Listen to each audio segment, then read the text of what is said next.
ബോബി ചെമ്മണൂരിനെ ഓടിച്ചിട്ട് പിടിച്ച് ജയിലിലാക്കിയ ജാഗ്രത ബലാത്സംഗ ആരോപണങ്ങൾ നേരിട്ട സിദ്ദിഖിന്റെയും മുകേഷിന്റെയും ജയസൂര്യയുടെയും ഒക്കെ കാര്യത്തിൽ ഇല്ലാതെ പോയി.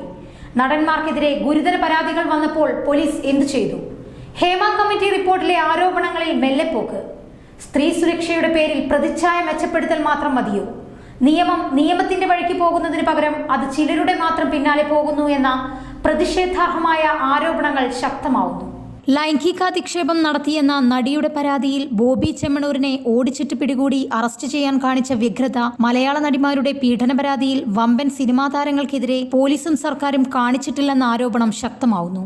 നിയമത്തിന്റെ വഴിക്ക് പോകുന്നതിന് പകരം അത് ചിലരുടെ മാത്രം പിറകെ പോകുന്നു എന്ന പ്രതിഷേധാർഹമായ ആരോപണമാണ് ഉയരുന്നത്. ജസ്റ്റിസ് ഹേമ കമ്മിറ്റി റിപ്പോർട്ടിൽ അതീവ ഗുരുതര ലൈംഗികാരോപണങ്ങൾ നേരിട്ട നടന്മാർക്ക് സർക്കാരും പോലീസും നൽകിയ പ്രിവിലേജുകളൊന്നും കേരളത്തിൽ കോടികളുടെ വ്യവസായ നിക്ഷേപങ്ങൾ കൊണ്ടുവരികയും ആയിരക്കണക്കിന് ആളുകൾക്ക് തൊഴിൽ നൽകുകയും ചെയ്യുന്ന ഒരു വ്യവസായിയുടെ കാര്യത്തിൽ ഉണ്ടായില്ലെന്നതാണ് കൗതുകകരം. പ്രമുഖ നടന്മാർക്കെതിരെ അടക്കം നടിമാരുടെ വെളിപ്പെടുത്തലിൽ 23 കേസുകൾ എടുത്തെങ്കിലും കാര്യമായ ഒരു പുരോഗതിയും ഉണ്ടായില്ല. കഴിഞ്ഞ ഞായറാഴ്ചയാണ് ബോബി ചെമ്മണൂരിന്റെ പേര് വെളിപ്പെടുത്താതെ ഒരാൾ സാമൂഹിക മാധ്യമങ്ങളിലൂടെ ദ്വയാർത്ഥ പ്രയോഗം നടത്തി അപമാനിക്കുന്നുവെന്നാരോപിച്ച് നടി രംഗത്തു വന്നത്. പിന്നീട് കേസെടുക്കുകയും ഇതിനെ തുടർന്ന് ബോബി ചെമ്മണൂർ പ്രതിയാക്കപ്പെടുകയും ചെയ്തു. കൊച്ചി പോലീസ് ബുധനാഴ്ച രാവിലെ 7:30 മേപ്പാടിയിലെ റിസോർട്ടിൽ നിന്നുമാണ് ബോബിയെ കസ്റ്റഡിയിലെടുത്തത്. ബോബിയെ അറസ്റ്റ് ചെയ്യുവാൻ കൊച്ചി പോലീസിനൊപ്പം വയനാട് SP തബോഷ് ബസ്മതാരിയുടെ പോലീസ് സംഘവും ഉണ്ടായിരുന്നു. സ്വകാര്യ വാഹനത്തിലാണ് പോലീസ് 1000 ഏക്കർ റിസോർട്ടിൽ എത്തിയത്. News desk, News 99.